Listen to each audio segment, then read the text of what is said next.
ಧಾರಾಕಾರ ಮಳೆಯಿಂದಾಗಿ ಮಲೆನಾಡು ಹಾಗೆ ಕರಾವಳಿ ಭಾಗ ಅಕ್ಷರಶಃ ತತ್ತರಿಸಿ ಹೋಗಿದೆ. ಜನಜೀವನ ಕಂಪ್ಲೀಟ್ ಆಗಿ ಏರುಪೇರಾಗಿದೆ. ಅದರಲ್ಲೂ ಅನೇಕ ಭಾಗಗಳಲ್ಲಿ ಗುಡ್ಡ ಬೆಟ್ಟಗಳಿರುವಂತಹ ಜಾಗಗಳಲ್ಲಿ ಮಣ್ಣು ಕುಸಿತ ನಿರಂತರವಾಗಿ ಆಗ್ತಾ ಇದೆ. ಇದರ ಪೈಕಿ ಅತ್ಯಂತ ಪ್ರಮುಖವಾಗಿ ರಾಷ್ಟ್ರೀಯ ಮಟ್ಟದಲ್ಲಿ ಗಮನ ಸೆಳೆದಿರುವ ದುರ್ಘಟನೆ ಅಂದರೆ ಶಿರೂರಿನಲ್ಲಿ ಆದಂತಹ ಗುಡ್ಡ ಕುಸಿತ.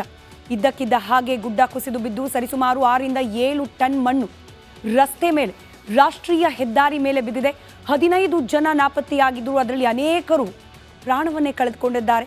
ರಕ್ಷಣಾ ಕಾರ್ಯಾಚರಣೆ ಇನ್ನು ಉಳಿದ 4 ಪತ್ತೆಗಾಗಿ ಅವರು ಬದುಕಿರಬಹುದು ಅನ್ನೋ ಆಶಾಭಾವನೆಯೊಂದಿಗೆ ಮುಂದುವರೆದಿದೆ. ಅದರಲ್ಲೂ ಕೇರಳ ಮೂಲದ ಟ್ರಕ್ ಚಾಲಕ ಅರ್ಜುನ್, ಆತನ ಹುಡುಕಾಟಕ್ಕಾಗಿ ಇದೀಗ ಸೇನೆ ಕೂಡ ರಕ್ಷಣಾ ಕಾರ್ಯಾಚರಣೆಯ ಪಡೆಗೆ ಕೈ ಜೋಡಿಸಿದೆ. ಇದಕ್ಕೆ ಸಂಬಂಧಪಟ್ಟಂತೆ ಒಂದು ಡೀಟೇಲ್ ರಿಪೋರ್ಟ್ ನಿಮ್ಮ ಮುಂದೆ.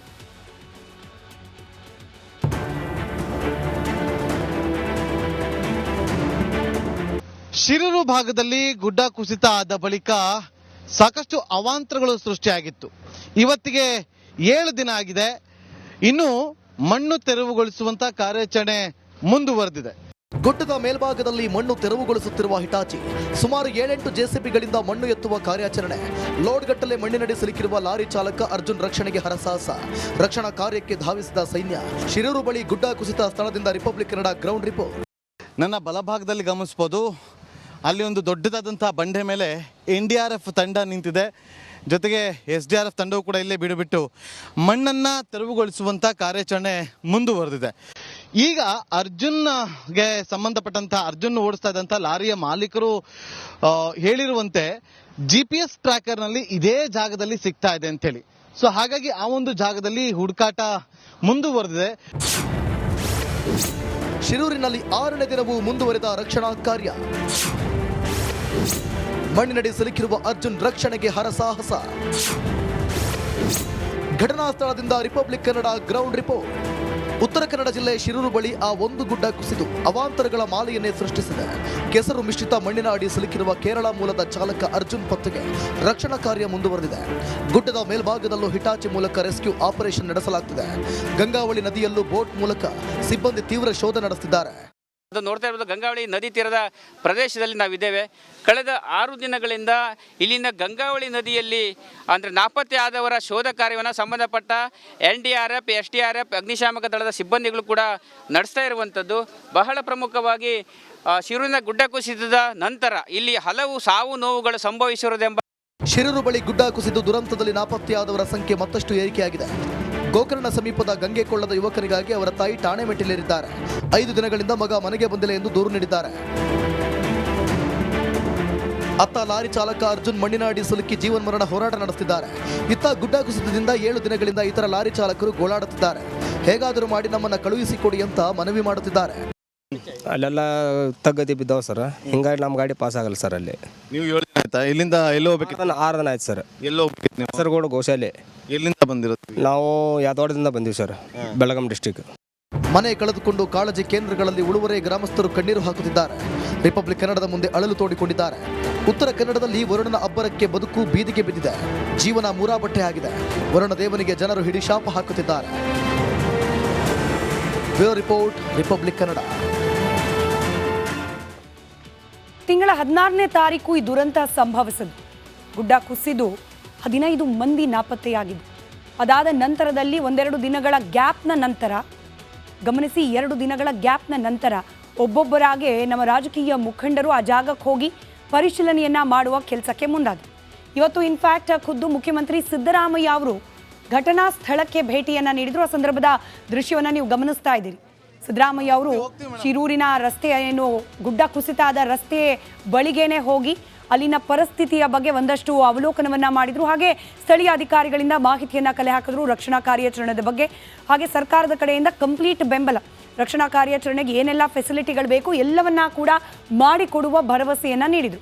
ಅದರ ಜೊತೆಗೆ ನಾವು ಗಮನಿಸ್ತಾ ಇದ್ವಿ ದೃಶ್ಯದಲ್ಲಿ ಕೃಷ್ಣ ಬೈರೇಗೌಡರು ಹಾಗೆ ಸಚಿವ ಸಂಪುಟದ ಇತರೆ ಕೆಲ ಹಿರಿಯ ಕಿರಿಯ ಸಚಿವರು ಕೂಡ ಮುಖ್ಯಮಂತ್ರಿಗಳಿಗೆ ಸಾಥ್ ನೀಡಿದ್ದನ್ನು ಗಮನಿಸ್ತಾ ಇರಬಹುದು. ಇನ್ಫ್ಯಾಕ್ಟ್ ಕೃಷ್ಣ ಬೈರೇಗೌಡರು ಸ್ವಲ್ಪ ಆಕ್ಟಿವ್ ಆಗಿ ನಿನ್ನೆ ಮೊನ್ನೆಯಿಂದಲೂ ಕೂಡ ಇದೇ ಜಾಗದಲ್ಲಿ ನಿಂತು ಆಗ್ತಿರುವ ರಕ್ಷಣಾ ಕಾರ್ಯಾಚರಣೆಯ ಬಗ್ಗೆ ಮಾಹಿತಿಯನ್ನ ಕಲೆ ಹಾಕ್ತಿದ್ದಾರೆ. ಹಾಗೆ ಒಂದಷ್ಟು ತಮ್ಮ ಸಲಹೆ ಸೂಚನೆಗಳನ್ನ ಕೂಡ ರಕ್ಷಣಾ ಕಾರ್ಯಾಚರಣೆಯನ್ನು ನಡೆಸ್ತಾ ಇರುವ ಪಡೆಗೆ ನೀಡ್ತಾ ಇದ್ದಾರೆ. ಕೇವಲ ಆಡಳಿತಾರೂಢ ಕಾಂಗ್ರೆಸ್ ಪಕ್ಷದಿಂದ ಮಾತ್ರವಲ್ಲ, ವಿರೋಧ ಪಕ್ಷದ ನಾಯಕರು ಕೂಡ ಶಿರೂರಿಗೆ ಭೇಟಿ ನೀಡಿದ್ರು. ದೃಶ್ಯದಲ್ಲಿ ಗಮನಿಸ್ತಾ ಇದ್ದೀರಿ. ಬಿಜೆಪಿಯ ರಾಜ್ಯಾಧ್ಯಕ್ಷ BY ವಿಜಯೇಂದ್ರ ಅವರು ಘಟನಾ ಸ್ಥಳಕ್ಕೆ ಭೇಟಿಯನ್ನ ನೀಡಿದ್ರು. ಆ ಸಂದರ್ಭದಲ್ಲಿ ಸ್ಥಳೀಯ ಮಟ್ಟದ ಬಿಜೆಪಿ ಮುಖಂಡರು ಅವರಿಗೆ ಸಾಥ್ ನೀಡಿದ್ದನ್ನ ಕೂಡ ದೃಶ್ಯದಲ್ಲಿ ನಾವು ಗಮನಿಸಬಹುದಾಗಿದೆ. ಇನ್ನು ವಿರೋಧ ಪಕ್ಷದ ನಾಯಕ R ಅಶೋಕ್ ಕೂಡ ವಿಜಯೇಂದ್ರ ಅವರ ಜೊತೆಯಲ್ಲೇನೆ ಭೇಟಿ ನೀಡಿದ್ರು. ಹಾಗೆ ನಿನ್ನೆ ಕೇಂದ್ರ ಸಚಿವ HD ಕುಮಾರಸ್ವಾಮಿ ಅವರು ಭೇಟಿ ನೀಡಿದ ಸಂದರ್ಭದ ದೃಶ್ಯವನ್ನು ನೀವು ಗಮನಿಸ್ತಾ ಇದ್ದೀರಿ. ಇನ್ಫ್ಯಾಕ್ಟ್ ಕುಮಾರಸ್ವಾಮಿ ಅವರು ಭೇಟಿ ನೀಡಿದ್ದಕ್ಕೆ DK ಶಿವಕುಮಾರ್ ಅವರು ಟಾಂಗ್ ಕೊಟ್ಟರು. ಕೇಂದ್ರ ಸಚಿವರು ಇಲ್ಲಿ ಯಾಕೆ ಹೋದ್ರು ಅನ್ನೋ ಅರ್ಥದಲ್ಲಿ. ಅದೇ ವಿಚಾರಕ್ಕೆ ಕುಮಾರಸ್ವಾಮಿ ಅವರು ಕೂಡ ಹೇಳಿದ್ದಾರೆ, ರಾಜ್ಯದಲ್ಲಿ ಭ್ರಷ್ಟಾಚಾರ ಹಗರಣಗಳು ಹೆಚ್ಚಾಗ್ತಾ ಇದೆ, ಮಿಲಿಟರಿ ಸಮೇತ ಬರಬೇಕು ಅಂತ ಹೇಳಿ DK ಶಿವಕುಮಾರ್ ಅವರು ಅಪೇಕ್ಷೆ ಪಡ್ತಿದ್ದಾರೆ ಅಂತ ಹೇಳಿ. ಅಂದರೆ ಘಟನೆ ದುರಂತಮಯ ಘಟನೆ ನಡೆದಿದ್ರೂ ಕೂಡ ರಾಜಕೀಯ ನಾಯಕರ ಕೆಸರೆರಚಾಟ ಈ ವಿಚಾರದಲ್ಲೂ ಕೂಡ ಸಣ್ಣ ಪ್ರಮಾಣದಲ್ಲಿ ಮುಂದುವರೆದಿದೆ.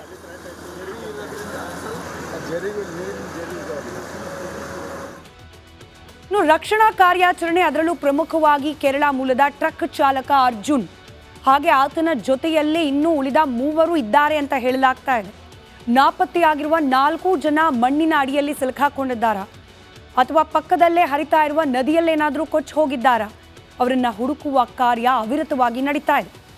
ಬದುಕಿ ಬರಲಿ ಅರ್ಜುನ್ ಅಂತ ಹೇಳಿ ಕೇವಲ ಕರ್ನಾಟಕ ಮಾತ್ರವಲ್ಲ, ಪಕ್ಕದ ಕೇರಳ, ಅರ್ಜುನ್ ಅವರ ಹುಟ್ಟೂರಿರುವಂತಹ ಕೇರಳದಲ್ಲೂ ಕೂಡ ಪ್ರಾರ್ಥನೆಗಳನ್ನು ಮಾಡಲಾಗ್ತಾ ಇದೆ. ಇದಕ್ಕೆ ಸಂಬಂಧಪಟ್ಟ ಅಂದರೆ ಈ ರೆಸ್ಕ್ಯೂ ಆಪರೇಷನ್, ರಕ್ಷಣಾ ಕಾರ್ಯಾಚರಣೆ, ಶೋಧ ಕಾರ್ಯ ಯಾವ ರೀತಿ ನಡೀತಾ ಇದೆ, ಒಂದಷ್ಟು ಅಂಶಗಳನ್ನು ಗಮನಿಸ್ತಾ ಹೋಗೋಣ. ಈ ತಿಂಗಳ 16ನೇ ತಾರೀಕು ಕಾರವಾರದ ಶಿರೂರು ಬಳಿಯಲ್ಲಿ ಗುಡ್ಡ ಕುಸಿತ ದುರಂತ ಸಂಭವಿಸಿತು.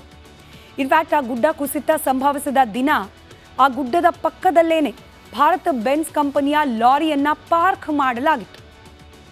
ಲಾಂಗ್ ಡಿಸ್ಟೆನ್ಸ್ ಜರ್ನಿ, ಒಂದೂರಿಂದ ಮತ್ತೊಂದೂರಿಗೆ ಹೋಗೋ ಸಂದರ್ಭದಲ್ಲಿ ಆಯಾಸವನ್ನು ಕಳೀಲಿಕ್ಕೆ ಯೂಶಲಿ ಹೆವಿ ವೆಹಿಕಲ್ಗಳು, ಲಾರಿಯಂತಹ ಭಾರಿ ಗಾತ್ರದ ವಾಹನಗಳ ಚಾಲಕರು ಒಂದಷ್ಟು ಕಾಲ ರೆಸ್ಟ್ ತೆಗೆದುಕೊಳ್ಳೋಕೆ, ಮಲ್ಗೋಕೆ ಇತ್ಯಾದಿಗೆ ಯೂಶಲಿ ಇಂಥ ರಸ್ತೆಗಳ ಪಕ್ಕದಲ್ಲಿ ನಿಲ್ಲಿಸೋದು, ಮಲ್ಗೋದು ಇತ್ಯಾದಿ ಮಾಡೋದನ್ನು ನಾವು ಗಮನಿಸಿರ್ತೀವಿ. ಅದೇ ರೀತಿಯಲ್ಲಿ ಆ 16ನೇ ತಾರೀಕು ಇದೇ ರಸ್ತೆಯಲ್ಲಿ, ರಾಷ್ಟ್ರೀಯ ಹೆದ್ದಾರಿಯಲ್ಲಿ ತನ್ನ ಲಾರಿಯನ್ನು ಸೈಡ್ಗೆ ಹಾಕಿ ಮಲಗಿರ್ತಾರೆ ಕೇರಳ ಮೂಲದ ಅರ್ಜುನ್. ಇನ್ಫ್ಯಾಕ್ಟ್ ಈ ಭಾರತ್ ಬೆನ್ಸ್ ಲಾರಿ ಏನಿದೆ ಕೇರಳ ಮೂಲದ ಕಂಪನಿಯೊಂದಕ್ಕೆ ಸೇರಿದ್ದು, ಅದರಲ್ಲಿ ಚಾಲಕನಾಗಿ ಕಾರ್ಯವನ್ನು ನಿರ್ವಹಿಸ್ತಾ ಇದ್ರು ಅರ್ಜುನ್. ರಾತ್ರಿ ಲಾರಿಯನ್ನು ನಿಲ್ಲಿಸಿ ಅದರಲ್ಲೇ ಮಲಗಿದ್ರು ಚಾಲಕ ಅರ್ಜುನ್. ಆದರೆ ಏಕಾಏಕಿ ಲಾರಿ ಮೇಲೆ ಗುಡ್ಡದಿಂದ ಮಣ್ಣು ಕುಸಿದು ಬಿದ್ದಿದೆ. ಈಗ ತೆರವು ಕಾರ್ಯಾಚರಣೆ ಮಾಡ್ತಾ ಇರೋ ಸಂದರ್ಭದಲ್ಲಿ ಸರಿಸುಮಾರು 7 ಟನ್ನಷ್ಟು ಮಣ್ಣು ಬಿದ್ದಿದೆ ಲಾರಿ ಮೇಲೆ ಅನ್ನೋ ಅಂದಾಜನ್ನು ಮಾಡಲಾಗ್ತಾ ಇದೆ. ಇಲ್ಲಿ ಆಶ್ಚರ್ಯ ಅಂತಂದರೆ, ಮಣ್ಣಿನ ಅಡಿಯಲ್ಲಿ ಸಿಲುಕಿರಬಹುದು ಅರ್ಜುನ್ ಅನ್ನೋ ಒಂದು ಅಂದಾಜಿನ ಆಧಾರದ ಮೇಲೆ ಆತನನ್ನು ಹುಡುಕೋ ಕಾರ್ಯ ಮಾಡಲಾಗ್ತಾ ಇದೆ.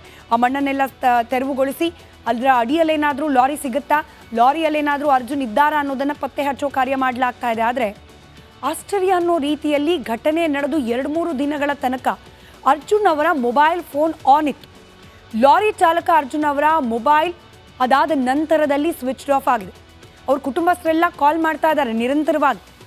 ಕೆಲ ಬಾರಿ ಸ್ವಿಚ್ ಆಫ್, ಅದಾದ ನಂತರದಲ್ಲಿ ಸ್ವಿಚ್ ಆನ್, ಈ ರೀತಿಯಾಗಿ ಆಗಿದೆ.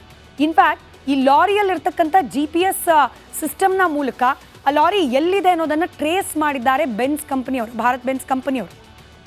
ಅಂಕೋಲಾದ ಶಿರೂರು ಬಳಿಯಲ್ಲಿ ಲಾರಿ ಇದೆ ಅನ್ನೋದು ಕಂಪನಿಯವರಿಗೆ ಗೊತ್ತಾಗುತ್ತೆ. ಹೀಗಾಗಿ ಅರ್ಜುನನ್ನು ಹುಡ್ಕೊಂಡು ಆ ಕಂಪನಿಗೆ ಸಂಬಂಧಪಟ್ಟವ್ರು ಸ್ಥಳಕ್ಕೆ ಬರ್ತಾರೆ. ಬಂದು ನೋಡಿದಾಗ ಲಾರಿನೂ ಇಲ್ಲ, ಅರ್ಜುನೂ ಇಲ್ಲ.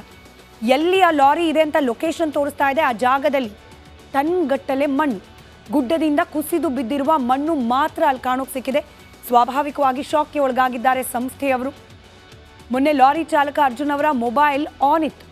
ಇನ್ಫ್ಯಾಕ್ಟ್ ಕಂಪನಿಯವರು, ಸಂಬಂಧಿಕರು, ಸ್ನೇಹಿತರು, ಕುಟುಂಬಸ್ಥರು ಎಲ್ಲರೂ ಕೂಡ ಕರೆ